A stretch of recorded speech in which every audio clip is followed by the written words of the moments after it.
Yeah. And we're back. Hello. Hi! Hi. Yeah. So, the problem continuing on from last time, the problem I have with immunity to fire and lava. Wonder when that will be useful. Boss levels. Boss levels. Or that volcano over there. Maybe. Just maybe. Continue. My problem with the whole, like, Lord British postulate where if it has stats, it can die, is games where you can kill plot-critical NPCs. Yeah, that's always a problem. So, that's why lots of games don't have what I classify as true immersion. Oh, the ghostly condoms. Oh yeah, where it's like you can, you're not fully immersed. Where it's like there's like you can kill most things except for this You person can 'cause he's in important. Fallout 4, you can hit someone with a mini nuke, but if they're plot critical, they die. will not die. Like that makes no sense to me. Well, you were hit yeah. with a nuke. That's where plot armor kind of comes in, and well, I think plot armor is useful if it's especially obvious. Then it's kind of bleh. But honestly, I think it's like plot armor is the way of like, okay, that's my contingency plan in case someone tries to kill this thing they're not supposed to kill. Like, so that's Wait, like, we already missed one. What? wow. But I think I know where to. But definitely the Lord British postulate is where it's like a bunch of Up games here. where there's like a character named Lord British, and no matter who he was, it was just like he showed up in games and people decided to just kill him for no reason, just because then they can. You're supposed to jump on the torpedoes. But yeah, that's kind of the thing where it's just like, I agree that it's hard, like, you sometimes need plot armor, but also, but things like in D&D or whatever, you can sometimes just not make stats for the darn thing, or... Yeah, you like, just don't... In Call of Cthulhu, why did you stat Cthulhu? it just kills you instantly. Like, no save. you can't win against Cthulhu. The most you can do is piss him off so he doesn't come out. Well, yeah, and honestly, even the thing is, Poochie. going off of... Oh, Poochie, those things. I remember now. Oh god, he functions like in Yoshi's Island. Oh, no. Bye, Sam. Bye. I have my trusty mount. Oh. Enjoy your time out there. Can...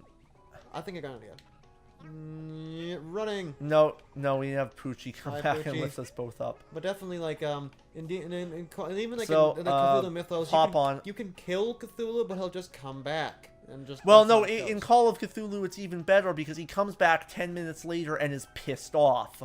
Yeah, that's literally how it started off in like in the story in the Cthulhu story that Lovecraft originally made, where a bunch of sailors ram a boat into Cthulhu, and Cthulhu just reforms around the boat after it hits him, just like nothing ever happened. But Well, no, like, there was a great story I heard online where a guy, he wanted to kill Cthulhu. So what he oh, did... run over here, Oh, I know what we have to do. Okay. Poochie. No. Poochie, you useless crap. Well, I he's know very exactly excited. what... No, we have to go up here. Face this way. Oh, He goes whichever way you're facing. yeah, it makes sense. Come on. Jump up. Yay! Oh, that's adorable. Yeah, you little shit. Let me get on. Continue. What, what were you, the guy wanted to kill The guy Cthulhu? wanted to kill Cthulhu, so what he did was he like planned out. He let the cultists summon Cthulhu. I just realized we might have a bit of an echo going on, Okay. but Nothing. hilariously, he like drove a cement truck, and when you see anything in the Call of Cthulhu game, is you have to take a sanity check, Right. and if you take too much damage, you just go insane like instantly. Depending on what you see. So if you see Cthulhu, you can just instantly, like, bloodborne head explosion from too much.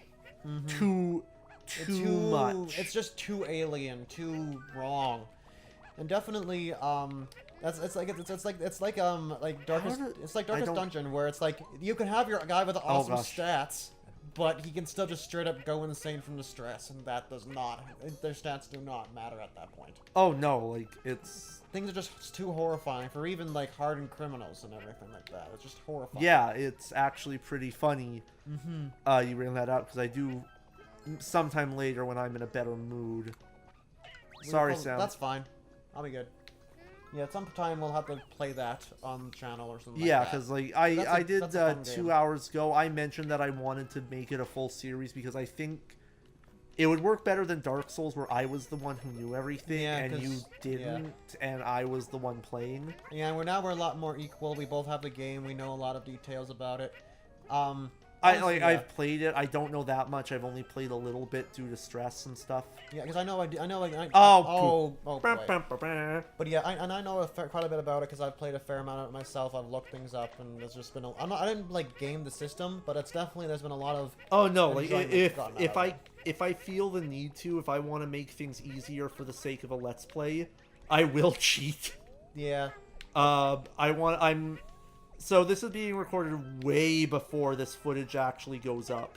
Oh, whoops. I want to do a Phantasy Star online GameCube let's play. I've heard of that game. And there's like 3 GameCube games. One of them is like a card system game, and I don't no idea what it is. It's never interested me.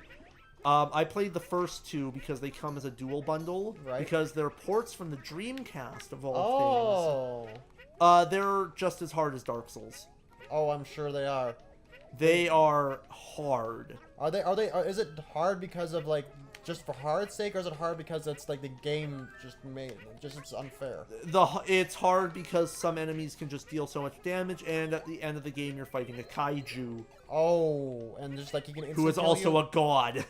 So this is just like instant kill levels of just. Yeah, like my character was ridiculously overpowered. Like to. Oh god, it's Poochie. Run. No. We have to. No. We can get part of our buddy back. Yeah, I can hear my my controller beating. So. Yeah.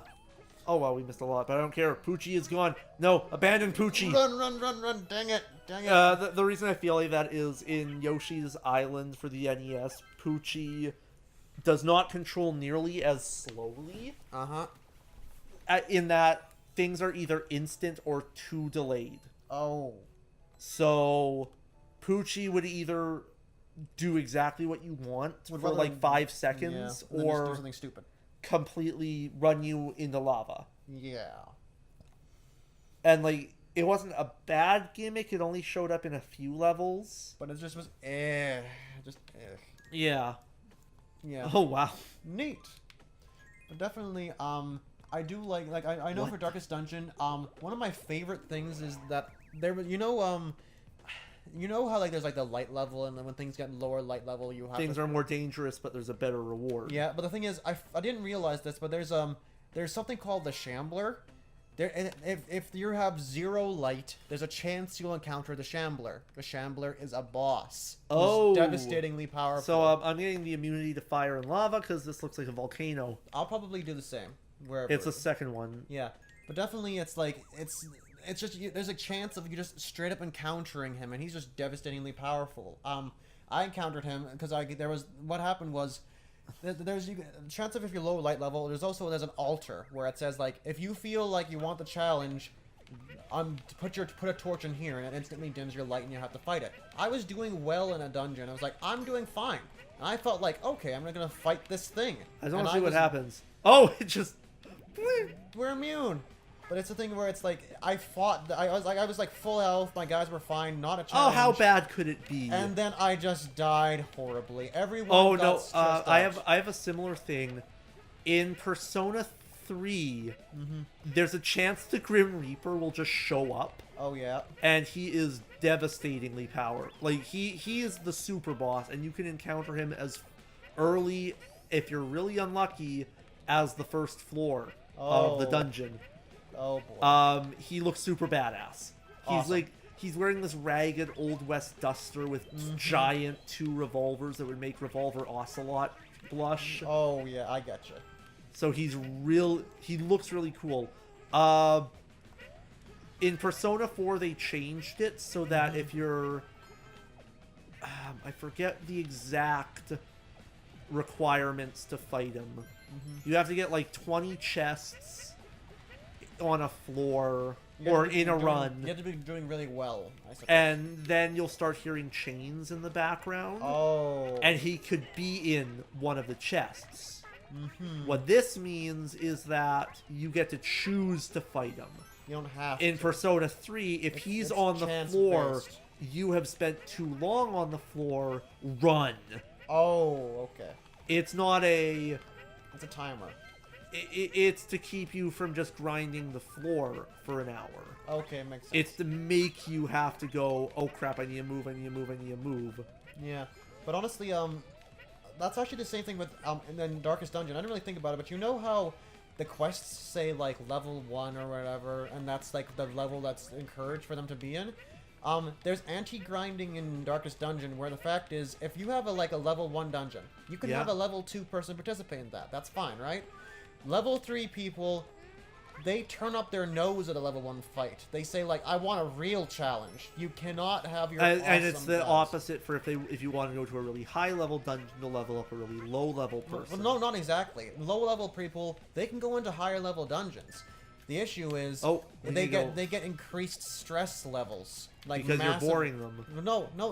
Lower levels people with a higher level no. quest, they're stressed out because it's beyond their expertise. It's just terrifying to them. So that actually makes a lot of sense and sums up University. Yeah, and the fact is it's like you can't, because of the anti-grinding, you can't have like there's 4 bosses and there's more than 4 bosses in the game, but there's 4 basic areas and there's a boss in each, and there's 3 different forms of that.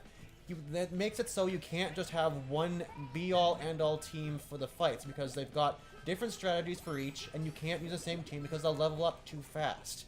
And so and the quests have their own level, so it's like, I had a guy who was like, I sent him to like a boss fight, and I was like, great, I won. I wanted to send him to a second one.